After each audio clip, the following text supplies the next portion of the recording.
Morning बच्चों, मैं अभिषेक मिश्रा और मेरे साथ आज हैं अभिषेक मिश्रा है। आज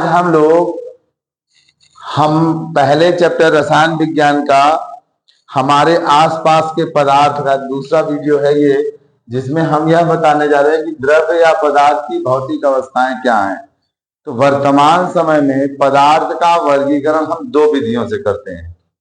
वर्तमान समय में हम पदार्थ का वर्गीकरण दो तरह से करते हैं।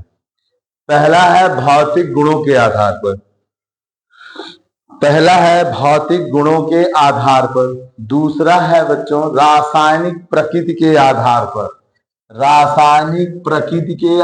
पर, और पहला है भौतिक गुणों के आधार पर, जिसे हम ग्राफ से भी दिखा सकते हैं कि कोई भी पदार्थ है उसे दो भागों में बांट सकते हैं, भौतिक गुण के आधार पर, रासायनिक गुणों के आधार पर। भौतिक गुणों के आधार पर जो भी पदार्थ होते हैं वो 6 प्रकार के होते हैं। ठोस, द्रव, गैस, चौथा है प्लाज्मा,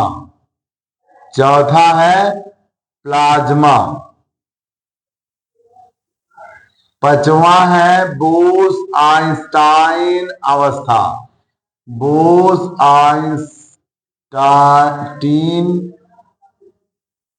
अवस्था, और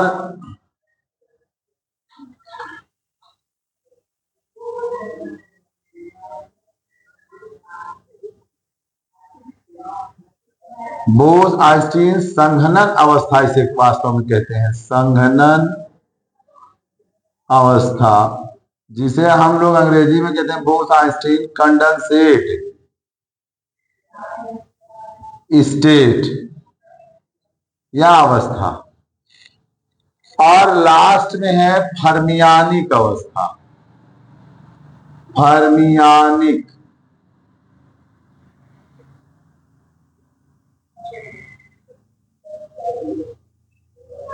फर्मियानिक अवस्था।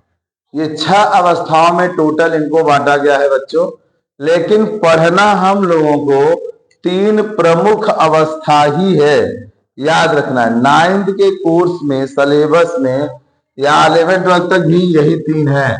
पहला कौन है? ठोस, दूसरा कौन है? द्रव, और तीसरा कौन है? गैस। ठीक, इन तीनों अवस्थाओं को अभी आपको नहीं पढ़ना है, ठीक, लेकिन मैं थोड़ा सा इंट्रोडक्शन आपको करा दूंगा। अब बात आती है कि पदार्थ के भौतिक स्वरूप क्या है। तो पदार्थ किससे मिलकर के बना है बच्चों? भौतिक स्वरूप का मतलब फिजिकल नेचर ऑफ मैटर।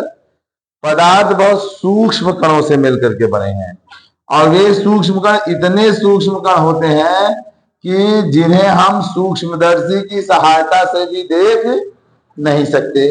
अर्थात पदार्थ के कणों को हम सूक्ष्मदर्शी की भी मदद लें तो इतने नगण्य होते हैं, इतने सूक्ष्म होते हैं कि हम उन्हें देख ही नहीं सकते हैं।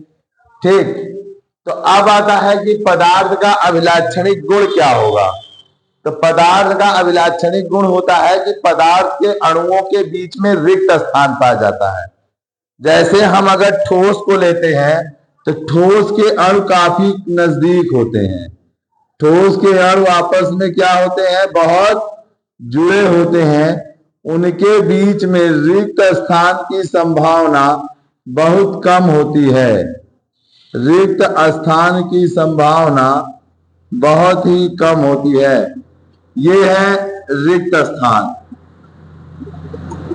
इस रिक्त स्थान को अंतर आणविक स्थान भी कहते हैं, इसे हम अंतर आणविक स्थान भी कहते हैं, जिसे अंग्रेजी में इंटरमॉलिक्यूलर स्पेस कहते हैं।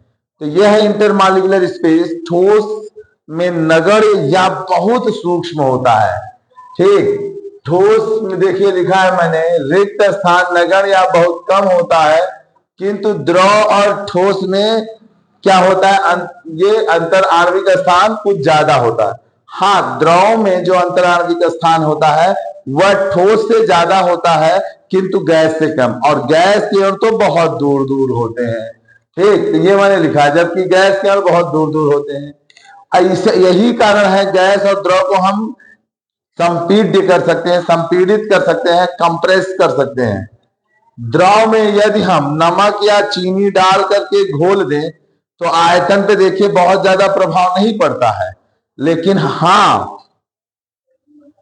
ये चीनी के कण द्रव के कणों का जब आप स्ट्रक्चर बनाएंगे तो उनमें रिक्त स्थान होता है। द्रव के कण उनमें रिक्त स्थान एकदम पर्याप्त होता है।